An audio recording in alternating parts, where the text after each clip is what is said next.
Hey YouTubers, welcome back to Pommyinoz. It's another episode, and today what we're doing is we're going to go through my 2020 COVID interrupted season. We know football is only 5 days away, so I'm super excited to get back into some football.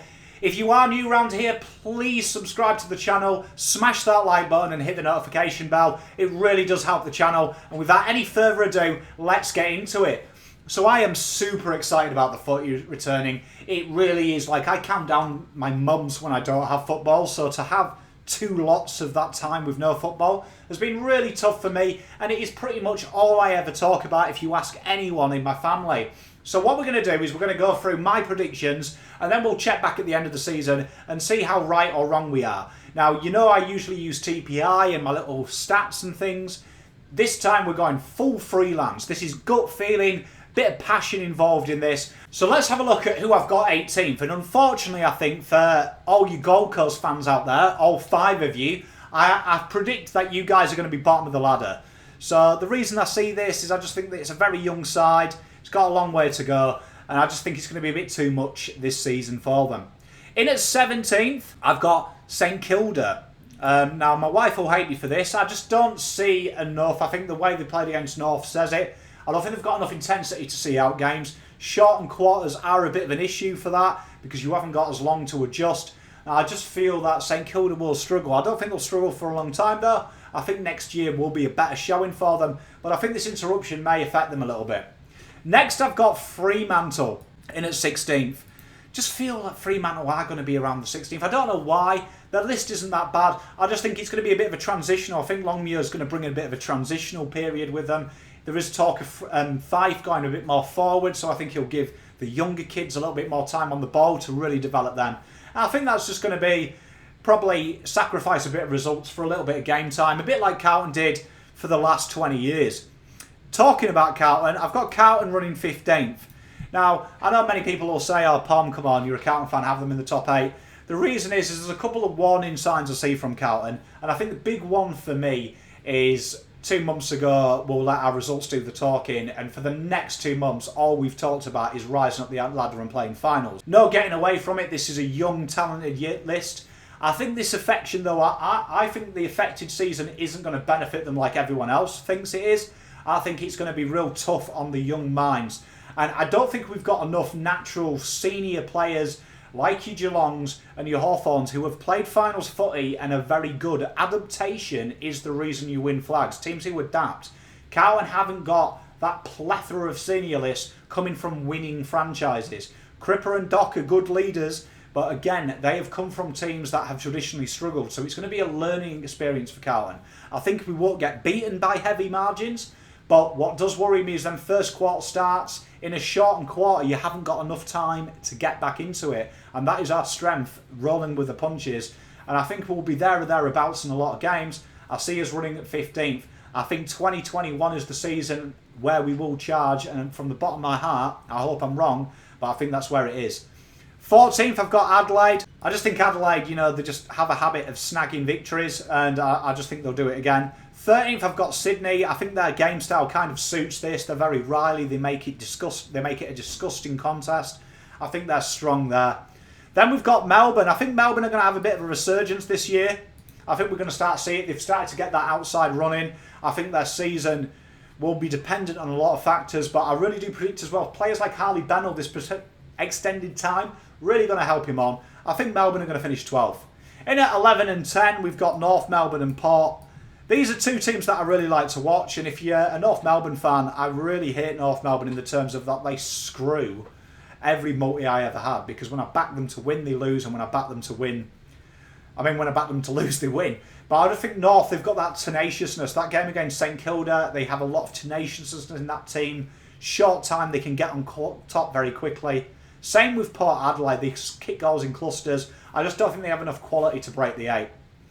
In at 9th, everyone's favourite team, the Bombers. I just think this year, with that transition of Worsfold, I think they're missing a few things. I think they'll be in and around the 8, and I think they just don't have enough quality, really, for me to look beyond them at 9th. Good list. Just, and honestly, I like putting. In at 8, we've got Hawthorn. I'll tell you what, we talk about adaptability wins flags, Adaptability is Clarkson personified. This guy knows how to get you in the 8. He's a very good, very assured list. And I think there's a lot of players on there who are going to really benefit from this 2-3 months off with COVID. When you've got Tim Mitchell, you've got James Warple, and you've got the legend that is Diego Amira, I think you're always in with a chance. I know Amira's got a little bit of a naggle at the moment, but this is a solid side. And I think Titch being back, they're a lock for the 8. 7, I've got the Lions. I think the Lions, they're a very good young list. Very aggressive football, it will suit them. I think they'll definitely be in the 8 and they're an exciting team to watch. In at 6, we've got the Pies. I think Collingwood, they're always going to be there or thereabouts in the year. I think, there's a bit of trouble at the moment with Mr. John Ngoe. His contract, his penchant for drink driving. But I still think Collingwood will be in there. I don't think they'll be as dominant as they usually are. I think that they like to control the game and it's a lot harder in 17 minutes to do it. But I still think they'll be there. In at 5, I've gone with Geelong. Like Geelong, I think it's now or never for the Cats. They've got a lot of old players. They are becoming the dad's army of this competition. In at 4, I've gone with the Doggies. I think the Doggies are a very exciting young list. They play a great brand of football for this type of thing. It's very fast-paced. It's very aggressive. In at 3, I've gone West Coast. I think the Eagles, for me, they were my pre-season picks. I really like the way they play it. They can play fast. They can play slow. They've got great depth in their list. A lot of great youngsters fighting in that 22. 2, we've gone the Tigers. And I think number 1, GWS. I think the way they play the game is suited for short and quarters. And they're really exciting. So that makes the finals look like this. The qualifying final 1 will be GWS versus the Dogs. I'm going to tip the GWS here. I think last year that pain and suffering is really going to help them go up. And it'll be a great battle between two sides that play really expansive, quick football. The elimination final 1 will be Geelong versus Hawthorn. I think that Geelong will finally do it. I think Danger will finally step up in the finals. I think Selwood won't lose his head. I think they'll get through. The other elimination final will be the Pies Lions. I'm backing the Pies here. I think the Pies love a finals type football scenario. And I think the Lions will still have another year of learning. And the final qualifying final will be Tigers versus the Eagles. And I back the Tigers to win here because somehow they just have a habit of doing it, don't they? Then you're going to have the semi-finals and that'll be Dogs versus Geelong. I think Geelong will get up again here, backing the Geelong in. And the other semi-final will be Eagles versus the Pies. And I'm backing the Eagles. My pre-tournament pick, I think they will get it done. That will give you your preliminary finals or your semi-finals if you're a European as GWS Eagles. Back the Eagles here all day long. I think the Eagles seem to be able to know how to play GWS. They have that ability with Hearn down the back to control a game, McGovern, rah. And that midfield with Kelly is stacked. And then it will also be Richmond versus Geelong. I reckon Tigers will beat them. Giving us a grand final we all want, for me, the two best teams in the comp. Tigers versus the Eagles. And I think the Tigers, unfortunately, won't make it 2 in a row, and I think the Eagles will finally get the job done. I think your Brownlow medalist this year, call me crazy, but I'm backing Tim Kelly. I think the freedom he'll have at West Coast, he's had an extra 2 months to get used to that midfield outfit. I reckon he's primed and he polls well with the umpires, still sticking by that pre-season prediction.